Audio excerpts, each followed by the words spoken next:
LSU going on the road, getting a big-time dub over a not only ranked, but also undefeated Missouri Tigers. A little battle of Tigers going on there. Nonetheless, LSU getting it done 49-39. LSU was in go mode, found a way to get it done. A lot to unpack with this one. Before we get into it, though, one, make sure you subscribe right here. College football, only college football, every single day of the week. We are live 3 times a week, Tuesday, Wednesday, Thursday, 11 a.m. Eastern. We want y'all dialed in. We're going to pick LSU Auburn this week on the live show.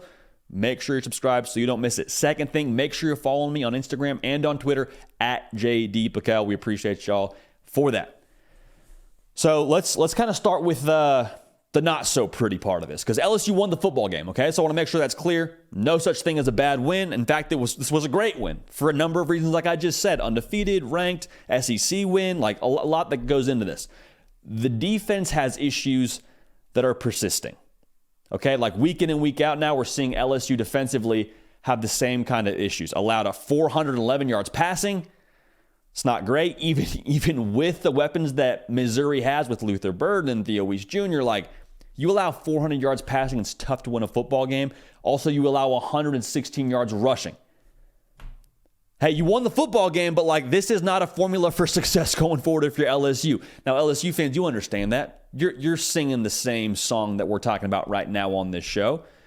A potential solution is being able to find a way to formulate some kind of pass rush. Now, Matt House, to be clear, makes a lot more money than me to coach his defense, so I don't pretend to have some sort of expertise that he doesn't. But from the outside looking in, the issue on the back end is the personnel. I see Harold Perkins. I see Mason Smith. I'm like, hey, those are some dogs.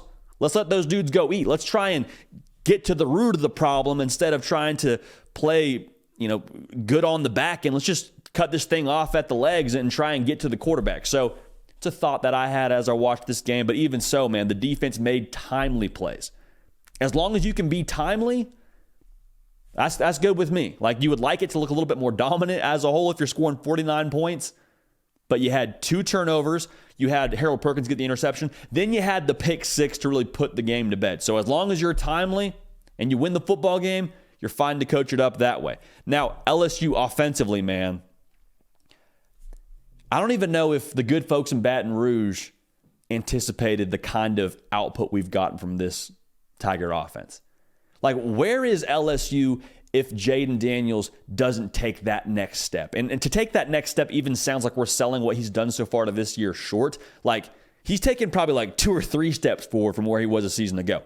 Not to be down on where he was last year. I think it's more so a compliment and to speak volumes to what he and Mike Denbrock and the rest of this offense have done this season. I mean, yesterday he was 15 for 21, 259, 3 touchdowns, 15 carries, 130 yards, another touchdown on the ground. The LSU offense ran for 274 yards. They imposed their will on Missouri.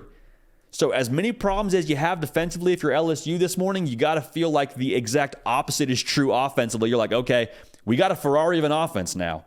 Like, at the very least, we feel good about our chances to score with anybody in the country. If it comes down to that, we can play that style. And you have the personnel defensively, I think, to where you can remedy some things in that front 7 and at least give yourself a better opportunity against these teams like Alabama. And you go to Alabama November 4th. We'll talk about that more here in a second. I think what we're seeing, though, with LSU, the thing I was impressed by and continue to be impressed by this team, they're resilient, man. Like, this was a tough spot for LSU. Like, tough loss at Ole Miss the week before. They stormed the field in Oxford. It was a game that you felt like maybe you played well enough to win offensively, quite frankly. And then you go into this game on the road, ranked opponent, undefeated opponent, a lot of good pieces for them offensively for sure. You're down 22-7. No flinch, no panic. Collect themselves, get back into it, and find a way to win this game. And to put it away with the defensive side of the ball, I think says something too. Now, here's what I want to say as we kind of zoom out on LSU. Regardless of this season, like outside of 2023, I think LSU is in really good position with Brian Kelly. And I think yesterday's game is further evidence to that, because you're stacking the foundation for what the LSU of the future is going to be under Brian Kelly. Like to have a game where your back's against the wall, You've already got your second loss, so you're not going to play for the college football playoff unless some things really break your way and we see some things we haven't seen in the history of college football happen. Like for LSU now, this would have been a very easy spot for them to say, okay, wipe my hands of this. If I'm a guy that's going to go play in the NFL next year, I'm just going to kind of do my thing and worry about me. Like, I didn't see that from LSU. They responded the way they responded, and that's culture, and that's what Brian Kelly has installed to this team to this point. It's only year 2. The culture is a year 2 culture right now. They had a lot of games last year that they won close. Some games this year that they're, having not go their way, like Ole Miss. The Florida State game was tough, but to respond in a game like this, I think it says a lot about the direction of LSU. So obviously you wish that you were able to be in that college football playoff conversation, but you know where LSU is squarely in is the SEC title race conversation.